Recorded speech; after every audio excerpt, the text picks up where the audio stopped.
Today, it is our absolute pleasure to be speaking with the Reverend Wesley Granberg-Michaelson.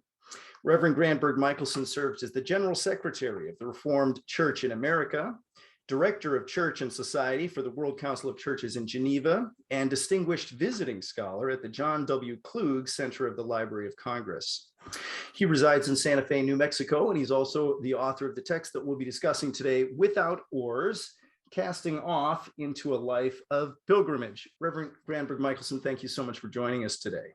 Well, it's a delight, and I'm really glad for the invitation. It's good to see you again, Jonathan.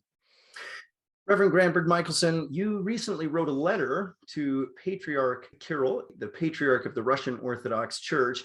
We're recording this interview on March the 21st, 2022, so the war in Ukraine has recently erupted a couple weeks ago.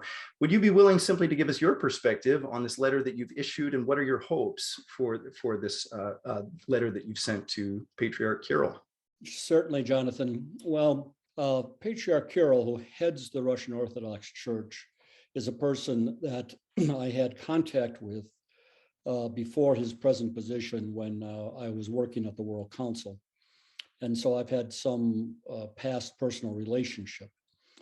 When we were confronted with the war in Ukraine, a group of us who are Christian leaders in the US were trying to decide what exactly could we do.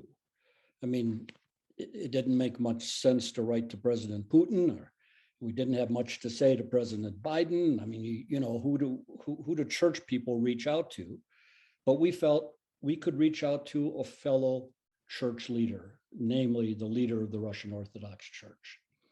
And so about 100 of us finally gathered to sign a letter that basically said that we appeal to him to reconsider his position in support of the war and of the President Putin, and to do so in the spirit of Lent, and in a spirit that was really looking for avenues of reconciliation. And we feel this is really important because the Russian Orthodox Church has a tremendous influence and power within Russia. And there's been this close alliance between President Putin and the Russian Orthodox Church. It's not so much a spiritual alliance, Jonathan, it's more of a tactical alliance. I mean, President Putin needs the Russian Orthodox Church to give him a sense of blessing and legitimacy. And the Russian Orthodox Church likes to support President Putin to increase their stature and power. In the process, the only thing that suffers is the gospel of Jesus Christ. And so we try to appeal to Patriarch Kirill in ways that would go beyond mere politics and mere ideology on our common basis in the gospel. And we're not the only ones. Several other Christian leaders have also made that appeal, and we'll see what happens. Reverend Granberg-Michaelson, you've had a career that has been informed by political work. You began your career working for Senator Mark O. Hatfield, and you've held a number of positions that had a lot of political weight and interaction. How did this letter to Patriarch Kirill come about? Did you help at some of the early drafting stages? What was your role? Well, there were a group of us who gather. We gather on a Zoom call, and we're leaders or former leaders of different Christian organizations. We gather off the record, and we're kind of across the scope of theology, from evangelicals to more mainline to a few Catholic and so forth. And we discuss various events and things that are going on. In this case, we were discussing the war that had just erupted. We had a representative of the Ukrainian church with us, and we're listening to him. And after that, I got in touch with a couple of facilitators and said, you know, I think the one thing we could do is write to Patriarch Kirill. And because of some relationships I had, I knew that there'd be a very good chance of what we would write, at least getting onto his desk. So I did the first draft of it, and then we massaged it a little bit and sent it around. We're able to get 100 Christian leaders to sign it. Amazing. And Reverend Granberg-Michaelson, if I can ask you, does one email? How does one issue a letter, and how does one receive a response, and what was the response that this group? In terms of the response, we haven't received any yet. I don't know if we will. I will say that the General Secretary of the World Council of Churches also wrote a very strong letter, and the present General Secretary, he's really interim, Jan Soka. He's a Romanian Orthodox, and he's also been a good friend. He wrote to Kirill, and Kirill did respond to him in a very point-by-point way. So we hope that he'll respond to our letter. It's still just been a short time, but there is a formal email address for the offices of the Patriarch of the Russian Orthodox Church, but because of personal relationships, there was also someone else whom I knew if I sent this to him, he would see that it bypassed the bureaucracy and got a little closer to his direct attention. Thank you, Reverend Granberg-Michaelson, for sharing a little bit of what's been unfolding in the last couple of weeks, and thanks for showing with us how your ecumenical work it can be very concrete and very practical as well. We really hope that people can see in this the dangers, Jonathan, that come when from any angle Christians marry the gospel to political power, and the kind of dangers of sort of taking nationalism and ideology and baptizing it with kind of a holy blessing. That's what's happening at a deeper level in Russia today, and it's frightful. But I think it's a broader lesson for us all. Thank you very much for that reflection and for sharing some of that experience. We're thrilled today to be having the opportunity to interview you on your book, Without Oars, Casting Off into a Life of Pilgrimage. It's an amazing book. I read it cover to cover. I actually devoured it. It was one of those books that I literally couldn't put down, and my wife had to chase me out to get me to do some things because I was always sneaking away with my book. So it's a book that grabs you and pulls you into this journey. And you tell a lot about your personal journey on a particular pilgrimage that you took, I think probably 2 or 3 years ago. Yeah. On the Camino, this way, it's actually a network of pilgrim ways, all leading to northwestern Spain. So we look forward to hearing and sharing with you some of those experiences. But this is an amazing book. When did this isn't the first pilgrimage that you've taken, and you share some of those stories. When did you decide, I think I need to write a book and specifically focus it on pilgrimage? Well, it was after I went on the Camino de Santiago. The Camino de Santiago is this ancient pilgrimage route that ends up going through northern Spain to the city of Santiago de Compostela. And throughout the centuries, thousands upon thousands have gone on this route. In the Middle Ages, it became really the most popular pilgrimage route apart from Rome, and then Jerusalem, which was becoming increasingly difficult to get to. So there were, even in the Middle Ages, hundreds of thousands of people who made this journey. Some of them started in France and other places within Europe. And in recent years, it has found a revival, so that before COVID, there were about 200,000 people who were doing this every year. And as I got to know them and talk to them, I would say 90% of them were not active in a church.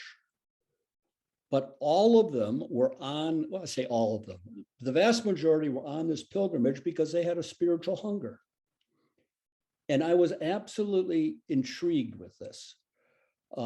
And just with what it meant to experience faith through walking to a destination, which, which is a practice that goes back to early times in Christian history. So when I returned and began sharing with people, they said, Wes, there's a lot here that you should write about. And so that's when I decided, I think there's enough richness here that can serve as a way of understanding our faith. So that, if you go to Google or to a bibliography, you can find lots of books about the Camino de Santiago. A lot of evangelicals have never heard of this, but when you begin to become familiar with it, you see, there's even a movie, The Way, with Martin Sheen, which is actually a commercial movie. It's a good movie, and that made this thing popular. But I wanted to write about the spiritual experience that I had, and not only on that pilgrimage, but on similar, on similar encounters. So this isn't a guidebook. It's not a travel log. It's really a book about our spiritual walk with Jesus. In this book, you stitch together a number of your own experiences, maybe at first dipping your toes in the water of the experience of pilgrimage. Early in the book, you talk about being a young man, I think 25, working for Senator Mark O'Hatfield, maybe getting on the verge of burnout, and then going away to this monastery retreat center outside of DC and experiencing something that was new and life-giving for you. Yep. And you sort of weave together, that's like one of the first notes, and you weave together other pilgrimages that you've taken. Mount Tabiorar in Lagos, near Lagos in Nigeria, or the Grotto of Our Lady at Lourdes in France. And in these early pilgrimage experiences, I think you might have had some hesitation or wondering what you were doing. And I hear in this later experience, you're bringing all of this together. About when did you start practicing pilgrimage as a necessary part of your own spiritual life? Well, that's such an interesting question, Jonathan. I think I started practicing it before I knew what I was doing. In other words, the one event you mentioned, I've been working for Senator Hatfield, and as you say, I felt I was kind of getting close to burnout. It was a long time ago. It was 1972. I was a young kid with responsibilities far above what I probably deserved, and the election had just finished. I was thinking that I wanted to take a vacation to the Virgin Islands or to someplace to get away. It was in December, gray, cold, and I had a phone number on my desk of the guest master at Holy Cross Monastery, a Trappist monastery in Berryville, Virginia, that a friend had given to me, a friend from Church of the Savior, where I was worshiping. And almost as an impulse, I called that number up, and the guest master answered, Father Stephen, and I kind of mumbled and halted and said, do you have any space for a guest? And he said, come right away. And so I got into my car and I drove to a place I had never been for reasons I didn't fully understand, but I was being motivated by a spiritual hunger from within. And that's a definition of a pilgrimage, a journey to a holy destination with a spiritual purpose. A journey to a holy destination with a spiritual purpose. And that time on retreat was one of the more formative spiritual experiences of my life. And it really changed the direction of my life to this day. And sometimes that's what happened. That's what happens on a pilgrimage. And I think it was later, Jonathan, when I began to experience other similar things, going on retreats, that it came to me that our faith isn't just about getting things right in our head. It's about where we go and how we move, how we embody this faith in lots of practical ways. But pilgrimage is an ancient practice by which Christians have tried to do that. And so that's the way I began to embrace it a little more fully. Beautiful. Talk to me a little bit about the title of this book, Without Oars. We'll get into the content of the book momentarily, but it's such a graphic image. It's a frightful image, perhaps, to one thinking about losing control. How did you come up with the title for this book? Well, I'll tell you, when I began to feel I wanted to write this book, I began doing a lot more reading about pilgrimage. And I came across this story, and it's a true story. This isn't a legend, it's a true story of 3 Irish monks in the year 891. Their names were Dulsbane, Macbeth, and Millennium. And they set out in a small boat from the coast of Ireland with enough food for 7 days. And in this small boat made out of hides, purposely without any oars. And they wanted to what's called, it's a phrase in Latin, which means wander for the love of God. They wanted to go where God's wind would take them. And of course, any of you who know Hebrew would know that the word for wind, ruach, is the same word for breath and the same word for spirit. It's all the same word. And so they wanted to be guided in this way that had this abandonment to them, a way that lost control. Well, after 7 days, when they ran out of food, they landed in what is today Cornwall, England, and proceeded to eventually establish a monastery there and so forth. And they were convinced that that's where they were supposed to go. So it was this image of going without oars that so captivated me. And I felt it was a metaphor for, well, the ways at times I think we need to regard and enter into our life with Christ. To do so without those normal kinds of securities that sort of steer us and control where we want to go. Just the title, and I feel spiritually challenged. Wait a minute, what are you asking me to do? You're asking me to give up what? Yeah. Now, you had some physical challenges facing you too, as you decided to walk this Camino. First of all, it's an endless route. One can walk it for many hundreds of miles. How did you decide on your itinerary, and what was the most challenging part of this trek for you personally? Well, yeah, as you say, the itinerary, you can make it as long or as short as you want. The classic way that a lot of people try to do today starts actually in France, and it takes you between 30 and 35 days to get all the way to Santiago de Compostela. Well, that was more than a week I could do. I did this with 2 other guys.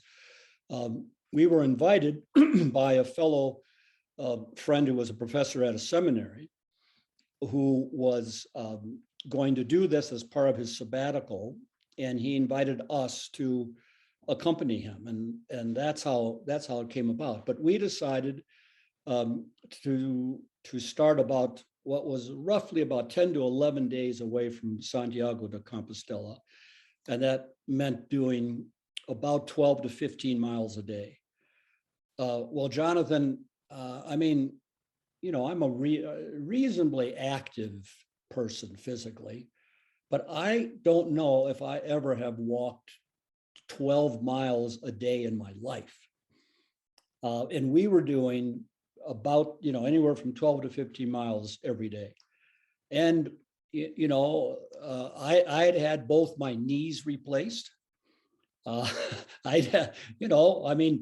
My skeleton was subject to the normal kinds of skeletal entropy that just happens. So there were some physical challenges, but surprisingly, those were surmountable. I did a lot of walking ahead of time to try to get ready. But I think the other challenges were really what it means to detach yourself from normal supports and the normal things that fill your life. And these are not things that are bad, but the normal kinds of comforts, the normal predictability, the dependence upon social media. I mean, just your dependence upon this every day, your dependence upon the computer, upon all those things that kind of fill your mind. Well, to get detached from all of them. I think that was an even stiffer challenge than the physical challenge. And this leaving behind is a theme that you make much of, especially maybe in the first half of your book. So we'll dive into some of those themes in a moment.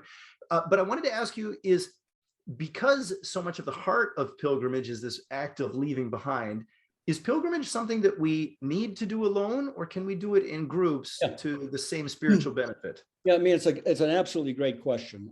In this case, I did this with 3 other pilgrims, 3 other companions. But the truth of the matter is that when you're on a pilgrimage like this, you end up, if it works well, you end up experiencing it many times as a solitary encounter with God. I think the point of a pilgrimage is not just to journey outward, but also to journey inward. And that's the thing I'd stress again and again. A true pilgrimage moves in 2 directions. The outward direction towards where you're going, but the inward direction as you strive to allow God's Spirit to sink deeper into your heart. And as you allow your life to become open to the kinds of questions, experiences, encounters that just normally don't mark your daily life. I think in that respect, it was the inward as well as the outward. But in order to make that happen, we did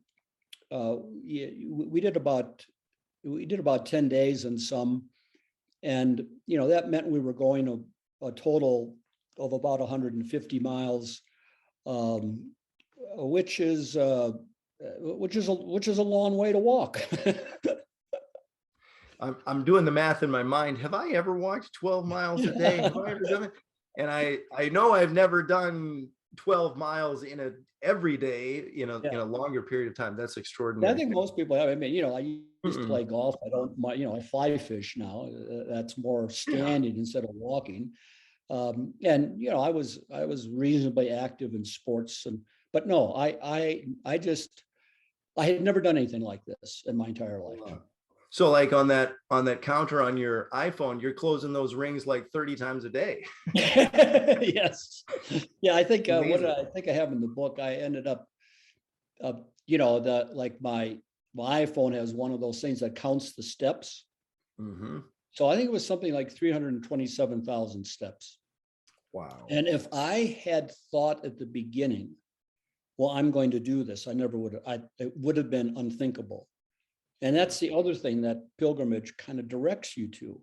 You only can do this one step at a time, patiently, with a focus on what's ahead of you immediately. And that's also a really good spiritual lesson.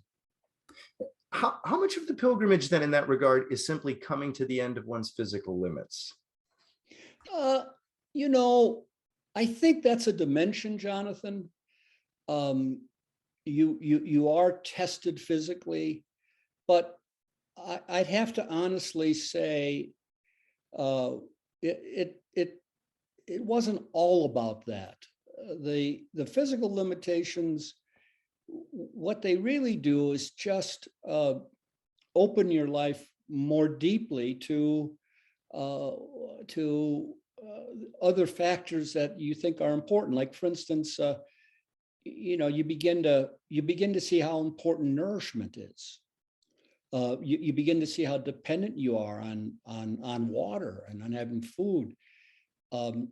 You value your rest so much more, but also along the way you would encounter other pilgrims and sometimes walk with them and enter into conversation, and and you discover how just those snippets of relationship and conversation are so important. It's sometimes it was because I was walking with someone for 2 or 3 miles. It just made it easier to walk. So it's not like for instance, some people adopt the physical discipline of fasting, and that begins to really test your own ability to endure hunger, and then that gets translated in that practice towards a spiritual striving. Well, there's something of that in a pilgrimage, but I would say that's really not at the heart of it. I worried a lot about that ahead of time, and my wife did. My wife was just really, she was so supportive of me doing this, and she was so worried that I'd be all right. So, but the physical limitation was not the main factor. One of the perhaps one of the main factors that you focus in on is this process of leaving behind. Let me just enjoy reading a quick quotation from page 14 of your text when you write this. So the way of the pilgrim begins with what they leave behind. That's not the common way we think about pilgrimages, but it is foundational. Mm-hmm. And this is no one-time action. In an ongoing way, pilgrimage requires relinquishment at physical, emotional, theological, cultural, and spiritual levels. As we step forward, we are asked to take another non-essential item out of the pack we've been carrying on our backs, in our heads, or in our hearts. Let me ask, as you describe the spiritual benefit here of pilgrimage, is it something we can do in little doses within our daily routines, or do we need to pull out and go to the other side of the world? No, you can do this right where you are. There's some principles to the practice of pilgrimage that aren't dependent upon, flying to Spain or to Chamayo, New Mexico, or so forth, even though I think there's great value in going to some of these historic sites. But I think I think of it this way, Jonathan. One of the first principles is simply disrupting your normal routine. Normal routines can be fine, but at times they need to be disrupted in order for something new to happen. I like to think of it as in order to give space for God's Spirit to do a new thing. So to simply say, today, maybe I'm just going to sit at home, or maybe I'm just going to go no further than where I could walk from where I live. But I'm not going to get up and turn on the news.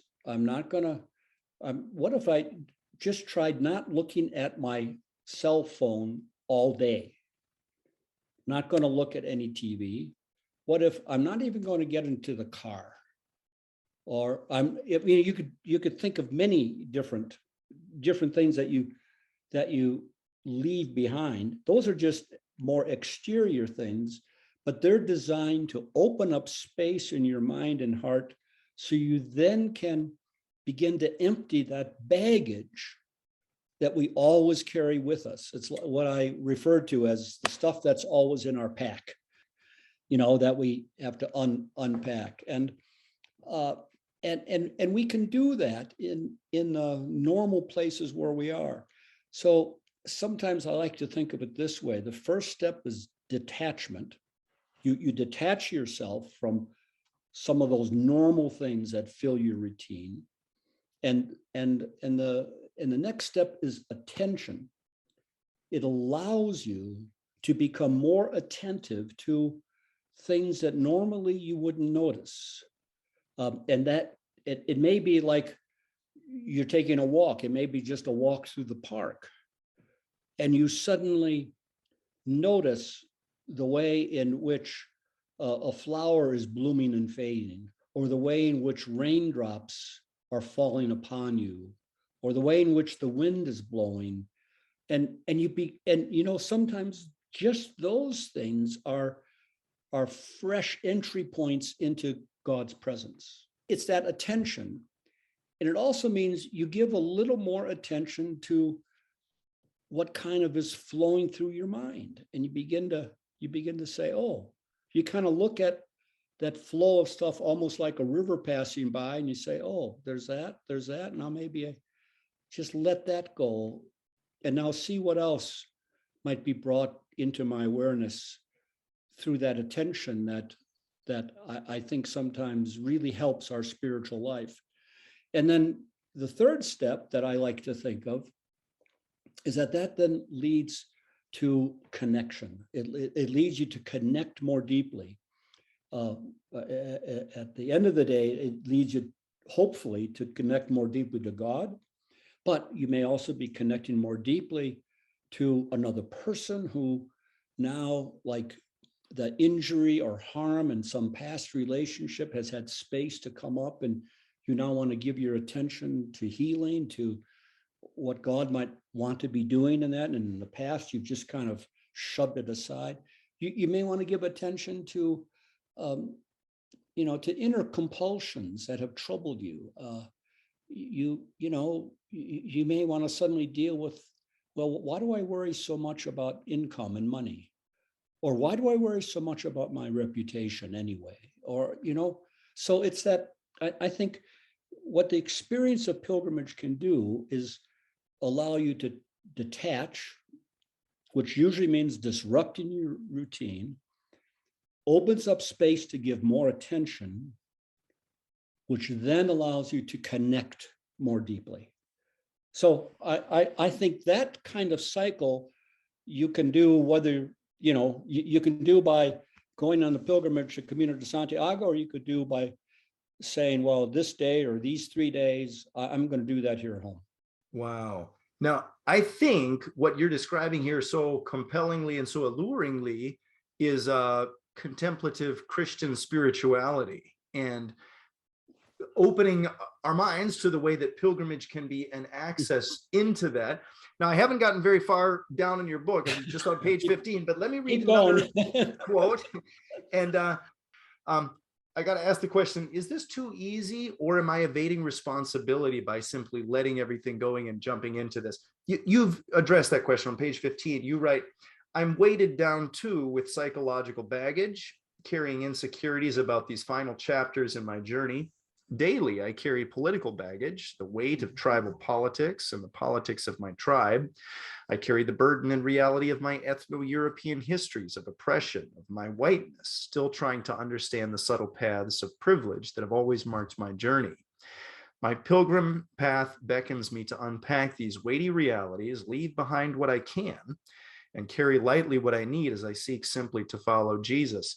And I think for myself, and probably for many of our viewers, there's this huge urge to follow in what you're describing. But I've got to ask, is it too easy, or am I evading political responsibility or social responsibility to simply let everything go and simply follow Jesus?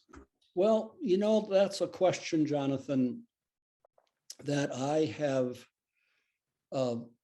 struggled with and dealt with for most of my Christian life.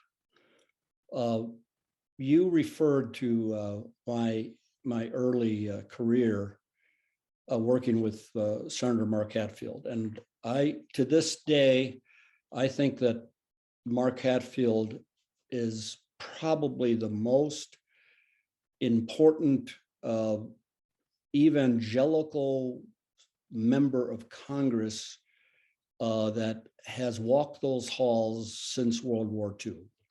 I think his impact was extraordinary. And my journey was always to sort of figure out how faith and politics fit together. So I was very much on the activist side. And this, when I first went to work with him, it was during the Vietnam War and the nuclear arms race and many of these, really big issues. But I discovered even back then, as I became involved in my church community there, the Church of the Savior, and as I began to go on some of these experiences that we've already discussed, that the journey inward is as important as the journey outward. And in our Christian life, we can't separate those. And what I experienced, and it took me a long while to work this out, but if I was willing to withdraw, to take the time to give attention to my inner spiritual life, to this inward pilgrimage, it would then clarify where God was calling me in my outward journey. So it never was a dichotomy, and a lot of, see, the problem is a lot of Christianity today, let's face it, we're divided in many ways, but we're partly divided against one group of Christians who say, well, the only thing that matters is our personal spiritual life and our relationship to Christ. We got another group of Christians who say the only thing that matters is whether we are really working in the world for God's justice. And they've got biblical passages that support each of those. Well, the problem is that division in the first place. They're never meant to be divided in that way. They weren't divided in the life of Jesus. They weren't divided in the life of the early church, and they shouldn't be divided in our life. And so it's that inward and outward journey coming together that I think is so key. And so I remember, I tell you, I mean, I had Christian friends who were very much involved in working for justice and peace and community, and I was very much with them at one level. But when I said, well, I want to go take a day of silent retreat. I'm going to go off. I'm going to go off in this 4 days. And I'm going to be writing in my journal. They probably, well, I mean, okay, but why are you doing that? There's so much going on. We've got to write, we've got to march, we've got to act, a lot of those same people finally burn out, and a lot of those same people finally, even their own faith gets kind of, they find it in tumult because they haven't taken care of that inner life as well. So that's kind of, I don't know, at this stage in my life, Jonathan, that's what I'm preaching. That's what when I give spiritual direction, or when I talk and, go to conferences or whatever, I'm usually trying to stress that. I'm sorry to go on, but you could tell I kind of feel strongly about this. That's incredibly powerful. So thank you very much for that beautiful, tight synopsis. Reverend Granberg-Michaelson, I hope you don't mind me simply reading a few stories to you from your book. It's interesting to hear them again. So I hope it's okay to hear your own book, but here's a selection of my very favorite stories. This is on page 106 to 107. It'll take me just a couple minutes. It's a catena, a series of vignettes that you put together from your experiences on the Camino. A pilgrimage liberates grace from the confines of doctrine and embodies this foundational reality of God and lived experience. And grace liberates the pilgrim. The one who walks discovers how to receive grace, usually in unexpected ways that one cannot control. Grace comes when the pilgrim receives favor, meaning something that sustains, blesses, and enlivens one in the midst of the daily journey. That comes not because they worked for it, earned it, or deserved it, but rather as a free gift. When you lose life, you find it through unpredictable grace. On a pilgrimage, and in all of life, hospitality is the expression of embodied grace. On the Camino, I tasted what that looks like. On our first day, leaving Pedrada, our quartet followed the way through local farmlands. A woman tending a long row of ripe tomatoes greeted us, and we tried in our broken Spanish to respond. Then she suddenly cut 4 large ripe tomatoes from the vine and gave them to us, saying, "Buen camino." We sliced and ate this delicious fruit of the vine at special times over the next 3 days. On the second day, we headed through Vagra de Valcarce before a hard climb up a mountain. Outside the church, young girls in matching t-shirts had a mission of squeezing fresh orange juice from the ripe oranges, giving the refreshing drink to each pilgrim coming by. I offered to pay like a guilty sinner and was dismissed with a graceful laugh. I love that line. Alone on the third day, on a difficult mountain pathway, shrouded in a fog, entering the region of Galicia, I went into a cafe exhausted. After I ordered a cafe con leche, some orange juice, and a local pastry, two men from Spain on the Camino sat at a nearby table and we struck up a conversation. My poor Spanish was equal to their English, resulting in fragmented conversations about US politics, augmented with smiles and laughter. They moved on, continuing their pilgrimage. After another 10 minutes or so, I was ready to leave and asked the waitress for my check. She shook her head no. The two Spanish sojourners had paid for me. I just love this part of the book, and there's so many rich relations of stories like that throughout the text. But our heart longs to go on pilgrimage with you. Is this something that we can experience in the everyday? What is it about pilgrimage and going to some place completely out of the ordinary that opens us to be aware of these sorts of everyday graces around us? Well, you see, a pilgrimage makes you much more vulnerable. It makes you much more vulnerable. You're going on a place to places where you've never been. You're not sure how to get there. You know, you've looked at a map and you've got some signposts and stuff, but you really don't know what's there. You don't know where you're going to be able to find those things that are necessary to sustain you. So you're dependent in ways in which you normally don't find yourself. And that opens up this opportunity for receiving acts of kindness and hospitality, which come as signs of grace. You know, when I went to seminary, and you'd know this, Jonathan, you study doctrine, and and you read this phrase about grace is God's unmerited favor, we make grace a doctrine. So grace is this big doctrine. In fact, it's a doctrine that Catholics and evangelicals have fought over, and it's a doctrine that Lutherans try to unpack. But it remains a doctrine. I want to have those times when I experience grace as a lived encounter, experiencing it in real life.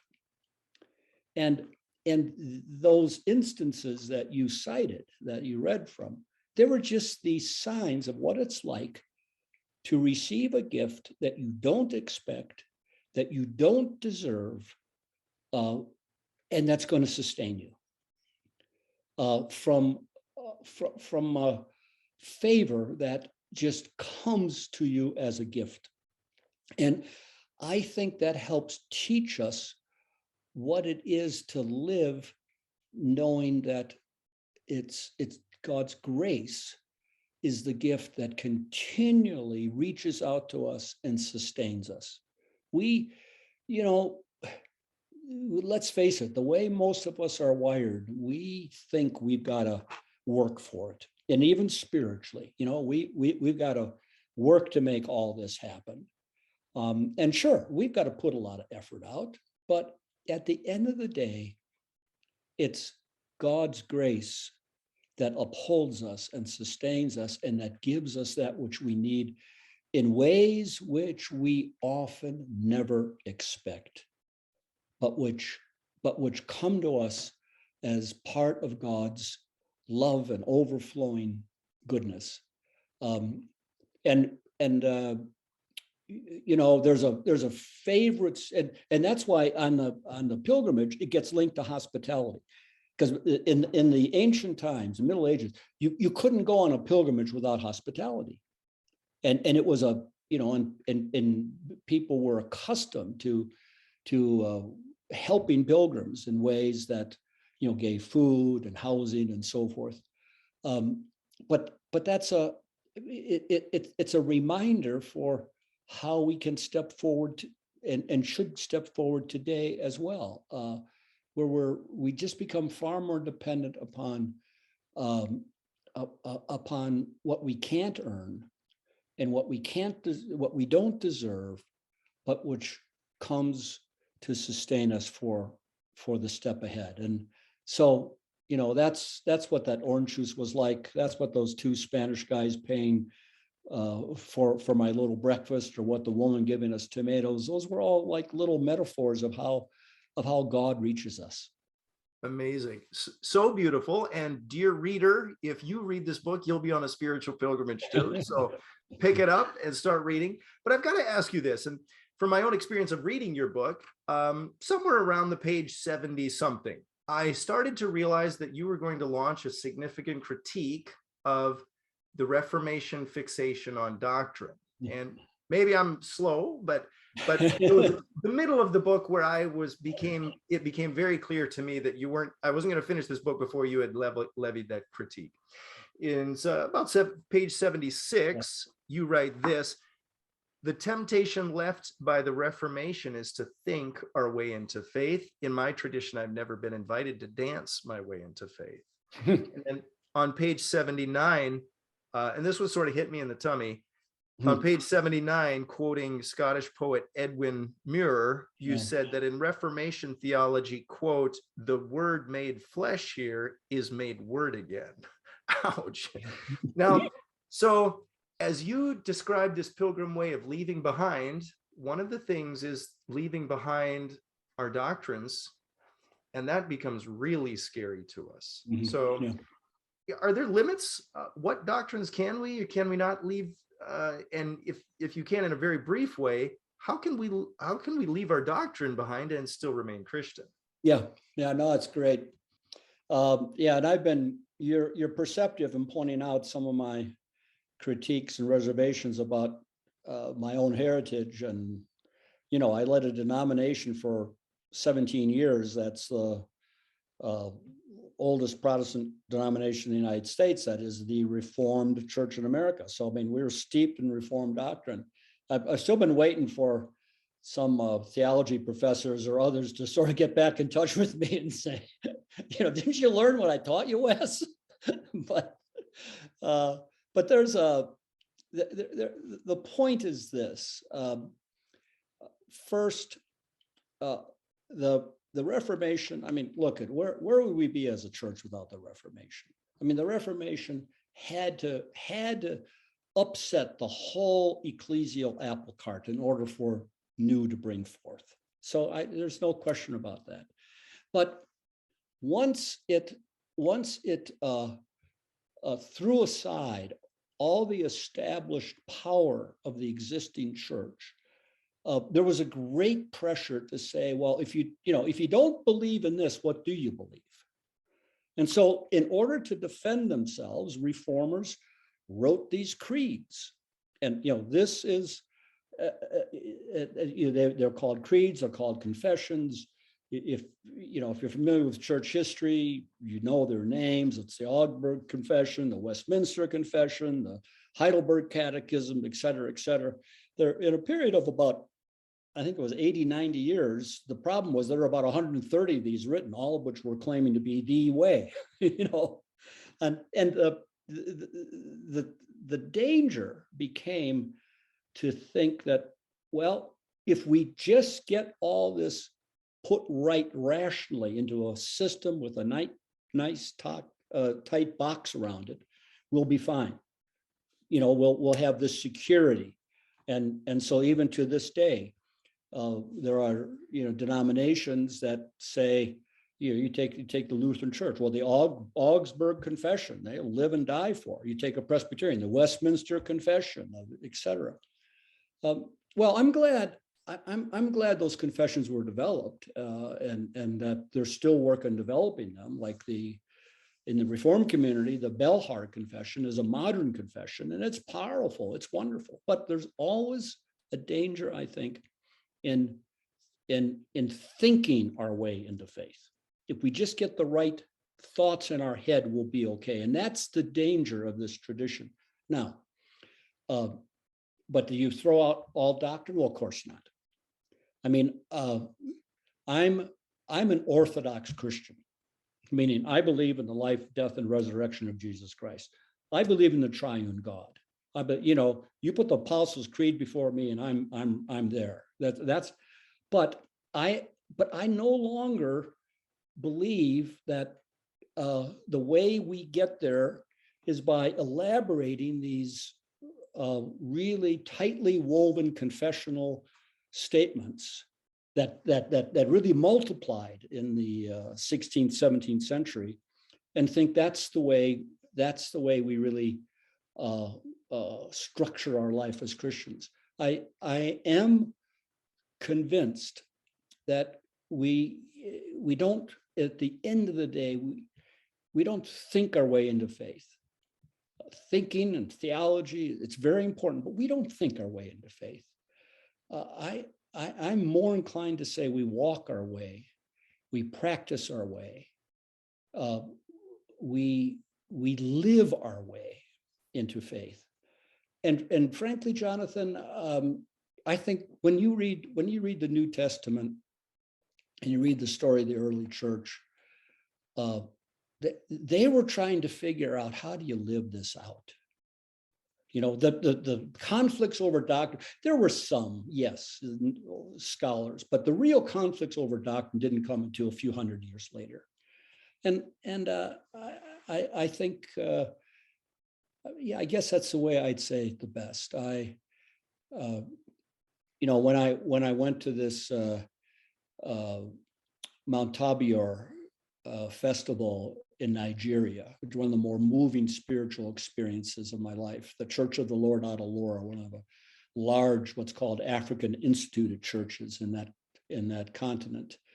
A church not formed by Western missionaries, but formed by African for Africans. And this annual festival, which the head of the church invited me to, takes place on what they regard as this holy ground.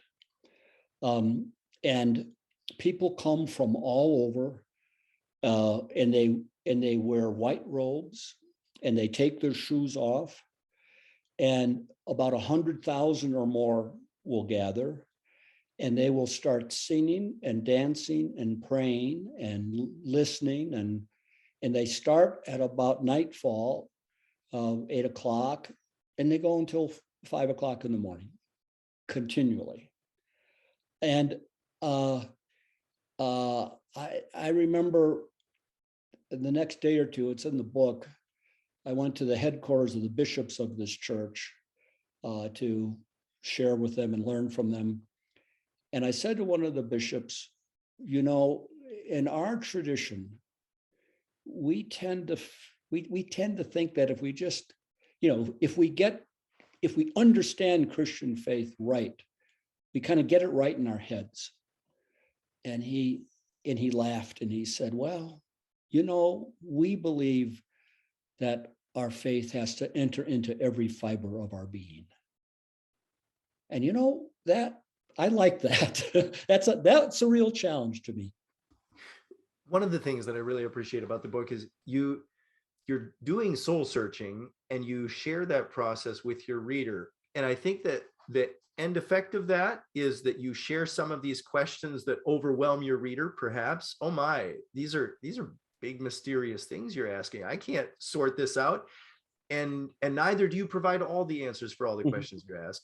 But I think the end effect of that is one of gratitude, because as I reflect on your work, you're carrying the rest of us with you in an authentic spiritual journey. And the end result is simply one of gratitude for what you're doing.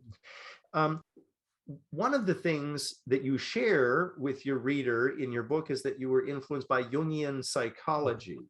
And I couldn't put this all together. I couldn't understand how the Jungian psychology had shaped you, but you touch on it several times. Can you just take a moment and unpack that? What did that psychological model mean to you as you understand spirituality? Sure. And I'm no great student of Jung, and it's not like, you know, this is a huge deal, but I recognize some of the influences, and I point to a couple of ways in which it kind of connected.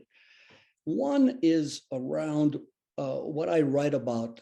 In fact, it's a chapter called The Strength to Let Go, but it's about the second half of life.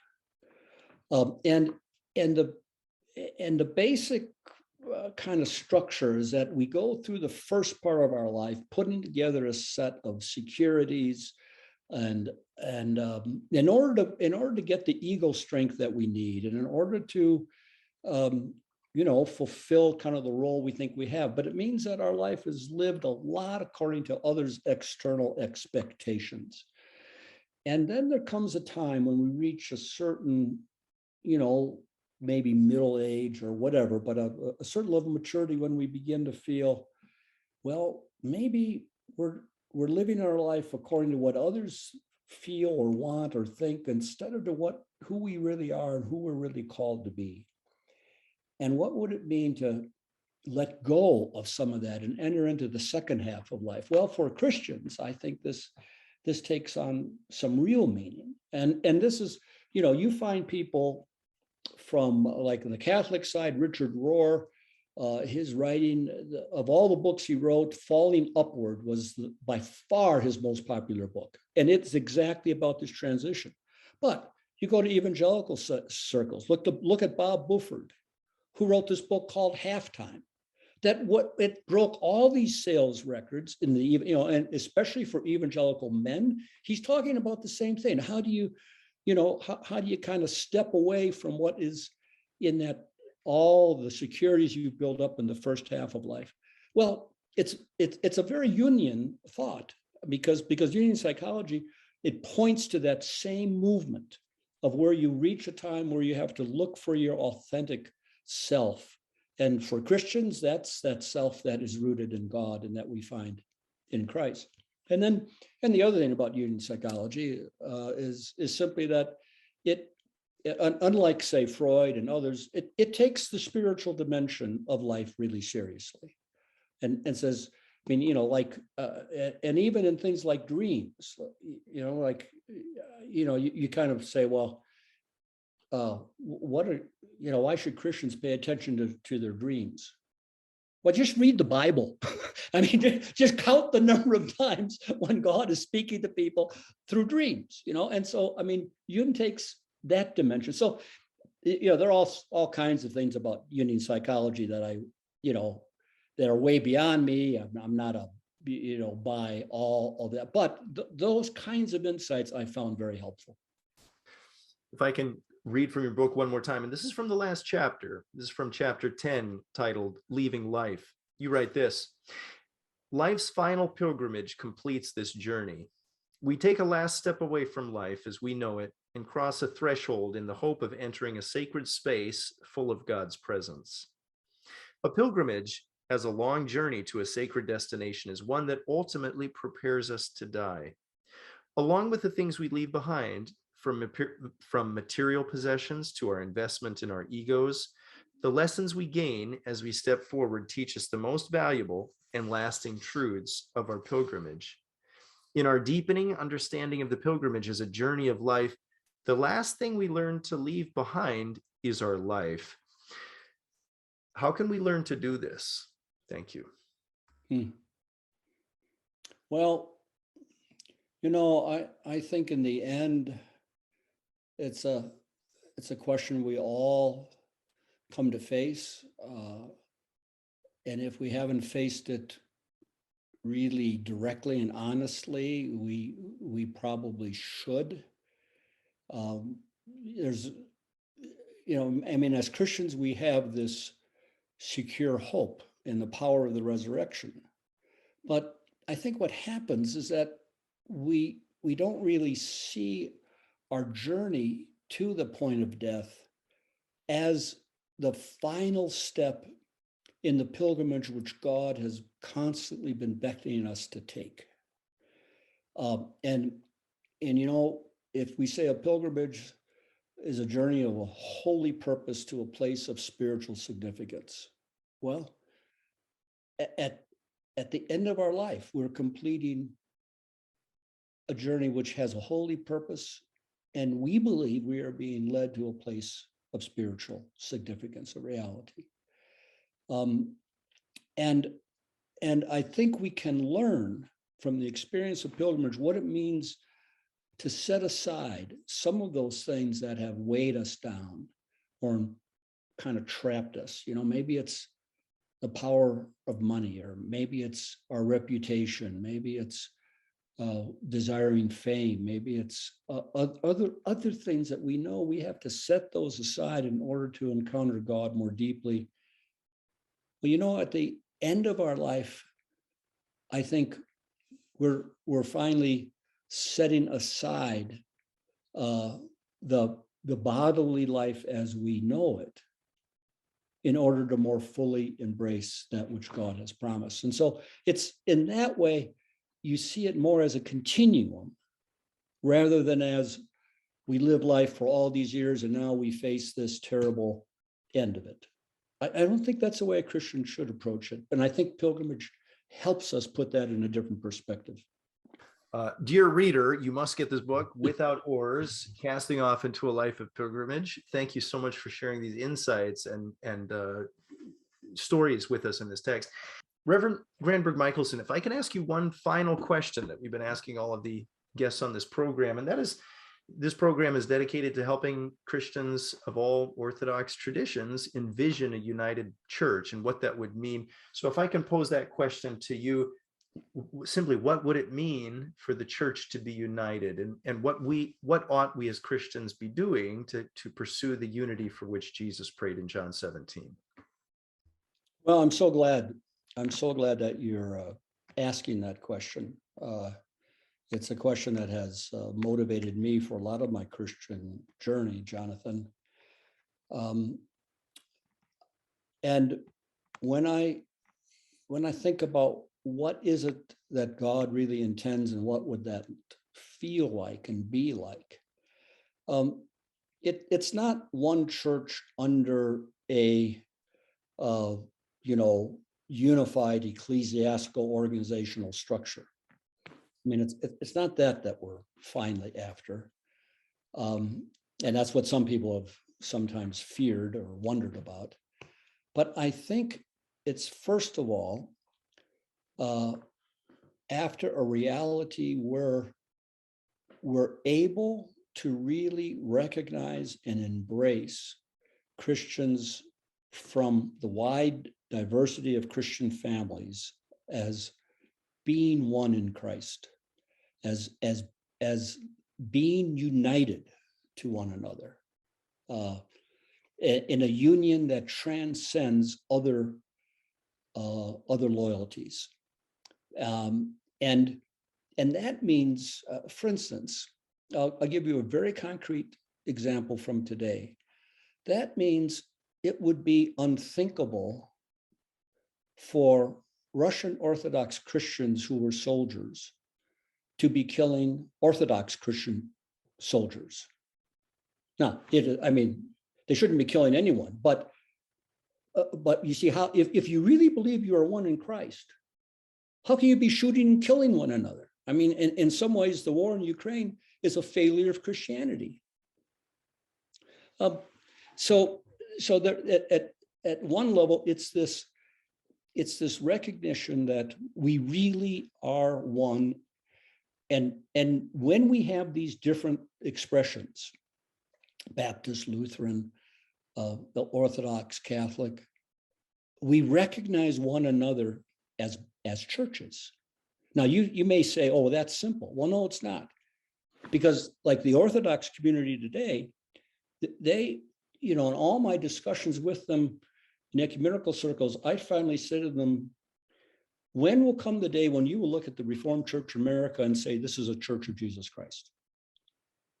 And the same question, with some theological variants, can be put to the Catholic Church and some of our evangelical brothers and sisters. Well, how can they be Christian? It's this, you cite John 17. My other favorite ecumenical text, it's not referred to as much as in 1 Corinthians 12. Jew, Greek, male and female, we have all been made to drink of the same Spirit. We have all been made to drink of the same Spirit. So I think now, if you come to that, then you'd say, well, what practical effect could that have? Well, it would have the practical effect, first of all, of unity around, like when you celebrate communion. When when someone is baptized in one church body, like an Orthodox, he or she has an evangelical experience, well, do you rebaptize them? You see, there, in other words, a common recognition of our sacraments and of our preaching. I think that should be a natural outcome. And then the common kind of activity in God's witness to the world, both God's mission of salvation and God's mission of seeking God's promised and preferred future, that those are things that we actively do together. And maybe at the base of it, you say, where can you start? I continue to think that when you bring Christians together from different traditions and simply listen to their stories of their journey with Christ, and then worship and pray together, that's not the end, but that's a step that can unlock so much else. I've been very active, as you know, with the Global Christian Forum, and we bring together at an official level, even Catholic and evangelical and Pentecostal and mainline and Orthodox. And we've had 4 global gatherings and regional, et cetera. When we gather, we always start by putting people in small groups. And you have an Orthodox priest and an African Pentecostal and a Finnish evangelical and a North American Catholic, et cetera. And you simply say, tell us your story of your journey with Jesus Christ, and take all the time you need. Sometimes you spend a whole day just doing that. By the end of that time, all those relationships have been transformed. And then you could begin to have a new conversation about, well, what is it that we can do together? So that would be my take, Jonathan. It has been such a privilege today to be speaking with the Reverend Wesley Granberg-Michaelson, former General Secretary of the Reformed Church in America, and also author of the text that we've been discussing today, Without Oars, Casting Off into a Life of Pilgrimage. I'd also like to give a special thanks to Reverend Wesley Granberg-Michaelson, who in fact was our very first interviewee on this program when we had switched over to a video format. So you gave us our very first interview back in 2015, I think it was. Yeah. And so thanks for the impact that you've also had on this entire program. Thank you so much for your time today. Well, thank you, Jonathan. You're more than gracious. And I just continue to pray for blessing on your ministry. I'm very grateful that you'd reach out and that we could have this conversation. And I'm so glad that you read this book so carefully. You've reminded me of things in there that I'm glad to hear again. It will change one's life. I can attest to that. Thank you so much. so much. Okay. Great.